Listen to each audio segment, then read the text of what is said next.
মির্জা ফখরুল সাহেবরা আমি পার্সোনালি কিন্তু উনি কিন্তু একজন ভদ্রলোক, কিন্তু একজন খুব উচ্চশিক্ষিত মানুষ, ভদ্রলোক। ওনার কথাবার্তাও কিন্তু একেবারে পরিশীলিত কথাবার্তা, মার্জিত। এখন কেউ কেউ খুব পাকিস্তান প্রেম দেখাচ্ছেন, পাকিস্তান প্রীতি, এগুলো বাড়াবাড়ি ভাই। কাউকে ঘৃণাও করবো কেন, এত প্রীতিও কেন? তো এত ভালো মানুষ যদি পাকিস্তান ভাইয়েরা হইতো, 71 সালে আমরাই তো তাদেরকে খেদাইছি এখান থেকে। দেশপ্রেম প্রমাণ করতে যেহেতু এখন এটা করতে হচ্ছে না না, দেশপ্রেম। আপনি দেখেন যে ভারতের বাংলাদেশের যে বিরোধটা লাগলো, ফখরুল ইসলাম উনি প্রথম কি বলেন, দুঃখ প্রকাশ করছেন এই ঘটনাগুলো নিয়ে। উনি কিন্তু ভারতের বিরুদ্ধে বিবৃতি দেন নাই। আপনি দেখেন ইউটিউবে কি ঝড় বয়ে গেল যে ফখরুল সাহেব ভারতের দালাল। হ্যাঁ, ভারতের দালাল হয়ে গেলেন। এখন রিজভী সাহেবকে বাধ্যতামূলকভাবে শাড়ি পরাতে হচ্ছে। না না না, এটা ফখরুল সাহেব আর রিজভী সাহেবরা আমি মনে করি এই সেন্টিমেন্টের কাছে নতি স্বীকার করা উচিত না। আমি যেটা মনে করি, মির্জা ফখরুল সাহেবরা আমি পার্সোনালি কিন্তু উনি কিন্তু একজন ভদ্রলোক, কিন্তু একজন খুব উচ্চশিক্ষিত মানুষ, ভদ্রলোক। ওনার কথাবার্তাও কিন্তু একেবারে পরিশীলিত কথাবার্তা, মার্জিত। আমি তো শুনেছি উনার একেবারে নিরপেক্ষ একটা স্টেটমেন্ট, এটা ভদ্রলোক যেভাবে কথা বলেন, ওনারাকে এবার শুরু করলো উনি ভারতের দালাল, উনি এই হয়েছে সেই হয়েছে ইত্যাদি। এটা তো ঠিক না। আপনি দেশপ্রেম, হ্যাঁ ঠিক আছে, দেশপ্রেমের নমুনা হবে আমার দেশের কোনো ক্ষতি হয় আমি সেটা করব না, ঠিক আছে, এটা দেশপ্রেমের নমুনা। আমার দেশের বদনাম হয় দুনিয়ার অন্য কোথাও, আমি সেটা করব না। দেশের টাকা পাচার করব না, আমি কষ্ট করে দেশকে উন্নত করব। কিন্তু আমাদের দেশপ্রেমের নমুনা হচ্ছে দেখতেছি অন্যকে আক্রমণ করে কথা বলা। আমি আমাদের হিজবুত তৌহিদের সবাইকে কিন্তু বলে দিয়েছি, আপনি দেখবেন আমাদের ফেসবুকে, ইউটিউবে কোথাও কিন্তু ভারতকে টার্গেট করে বা ভারতকে আক্রোশমূলক কোনো মন্তব্য আমরা করি নাই। আমরা জীবন দিব প্রয়োজনে, বাংলার মাটিকে আমরা ইরাক সিরিয়া হতে দেব না, বাংলাদেশের টাকা বিদেশে পাচার করব না, কষ্ট করে বাংলাদেশকে আমরা উন্নয়ন করব। এটা আমাদের কর্মীদেরকে আমরা শিক্ষা দিচ্ছি। তো এই জন্য বাংলাদেশে যারা আছেন তাদেরকে আমি বলবো যে আপনারা ভারতকে আক্রমণ করে দখল করে ফেলবো, টুকরো টুকরো করে ফেলবো, আসাম দখল করে নিয়ে যাব, ভাই এগুলি যারা কার্যত পারে তারা মুখে হুঙ্কার কম দেয়। আমি যেটা মনে করি এটা আদর্শের উপর আপনারা ঐক্যবদ্ধ হন। আপনারা এরকম আক্রোশ কথাবার্তা, ভারতের ওই যে পতাকা মাড়িয়ে দেওয়া, আগুন দেওয়া, এগুলো না করে, হ্যাঁ, ভারতীয় শাড়িতে আগুন দেওয়া, এগুলোতে আসলে দেশপ্রেমের ইয়ে হতে পারে না।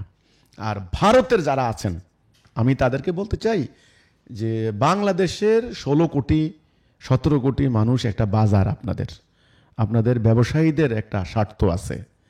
আপনারা যে হাসপাতালে আমাদের যাতে দিবেন না, আপনাদের অনেক হাসপাতাল তালা পড়ে যাবে, কে আসবে আপনাদের এখানে? সৌদি আরবের লোকেরা আপনাদের হাসপাতালে আসবে? আমরাই যাচ্ছি, আমরা গরিব মানুষ, পার্শ্ববর্তী দেশ, আমরা যাচ্ছি। তো কাজেই আমাদেরকে একেবারে আমাদের কলজে শুকিয়ে যাবে, 15 মিনিটে বাংলাদেশ দখল হয়ে যাবে, বাংলাদেশকে নিয়ে যাবেন। আমি মনে করি এ ধরনের আত্মম্বরিতা, এ ধরনের হুঙ্কার হুমকি, এ ধরনের থেকে বিরত থাকা দরকার। দুইটা রাষ্ট্রের মধ্যে প্রতিবেশী, আমি বলবো ভাতৃপ্রতিম বলতে পারি, ভাতৃপ্রতিম বলা চলে। এই কথাটা কিন্তু বারবার আলোচিত হচ্ছে যে বন্ধু পাল্টানো যায়, বউ পাল্টানো যায়, প্রতিবেশী কিন্তু পাল্টানো যায় না। প্রতিবেশী কিন্তু যে ঘরের পাশে থাকে সেই প্রতিবেশী, রাইট। এখন কেউ কেউ খুব পাকিস্তান প্রেম দেখাচ্ছেন, পাকিস্তান প্রীতি, এগুলো বাড়াবাড়ি ভাই। কাউকে ঘৃণাও করবো কেন, এত প্রীতিও কেন? পাকিস্তান একটা রাষ্ট্র, আমাদের মুসলমান ভাইদের রাষ্ট্র। আমরা এক সময় এক জাতি ছিলাম, একটা রাষ্ট্র ছিলাম। তো এত ভালো মানুষ যদি পাকিস্তান ভাইয়েরা হইতো, 71 সালে আমরাই তো তাদেরকে খেদাইছি এখান থেকে। আচ্ছা, খারাপও না, তাহলে আমরা পাকিস্তানের সাথে বাণিজ্য করতে আমাদের সমস্যা কি? আমাদের দরকার হলে আমাদের পাকিস্তান যাব আমরা। আমি আওয়ামী লীগের সময় দেখেছি, আমাকে বলেছে অনেকে যে যদি আপনি পাকিস্তান যান, কারণ আপনি জানেন যে ইমামুজ্জামানের অনেক ফ্যামিলি পাকিস্তান থাকেন, ওনার বোনেরাও কিন্তু এখন পাকিস্তান আছেন, কেউ কেউ ওনার আত্মীয় স্বজন, মানে পন্নী পরিবারের অনেক আত্মীয় স্বজন পাকিস্তানের। তো সেই সুবাদে আমরা ফ্যামিলিতে আলাপ করেছিলাম যে আমরা পাকিস্তান সফর করে আসি, একটু আত্মীয় স্বজনের বাসায় বেড়াই আসি। তা আমাকে অনেকে বলছে কিন্তু যে ভাই আপনি যদি পাকিস্তান যান, আপনার পাসপোর্টে যদি পাকিস্তানের সিল থাকে তাহলে জীবনেও ইন্ডিয়া ঢুকতে পারবেন না, আপনাকে সন্দেহ চোখে দেখা হবে, জৈশে মোহাম্মদ, আল কায়দা, হ্যান ত্যান ইত্যাদি। এগুলো কেন? এগুলো বাড়াবাড়ি না? পাকিস্তান আমার যে দরকার হয় কোনো পণ্য, কোনো কাপড় চোপড় বা মশলা বা যে কোনো কিছু আমি পাকিস্তান থেকে আনবো। পাকিস্তানের চাল এখনও আমাদের এখানে খুব মানে সমাদৃত, আমাদের এখান থেকে আমরা পাকিস্তানে সরবরাহ করব। আমাদের একবার মিয়ানমারের মুসলমানদেরকে তাড়িয়ে দিল এই হাসিনা সরকারের খাদ্যমন্ত্রী, উনি মিয়ানমার দিয়ে মনে হয় 6 লক্ষ না 7 লক্ষ টন চালের আমদানি করা চুক্তি করে চলে আসলেন।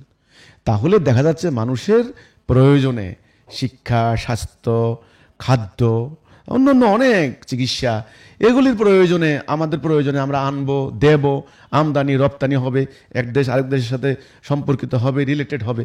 কিন্তু এখানে দেখতে পাচ্ছি মারাত্মক একটা পোলারাইজেশন হচ্ছে। পাকিস্তান থেকে কিছু আসলেই শুরু হয়ে যায়, এই জাহাজের মধ্যে অস্ত্র ছিল, এরে বাপ রে বাপ, আরে ভাই এই জাহাজে পাকিস্তান থেকে কি অস্ত্র ছাড়া কি কিছু আসতে পারে না? পাকিস্তানের চাল আসতে পারে না? পাকিস্তানের কাপড় আসতে পারে না?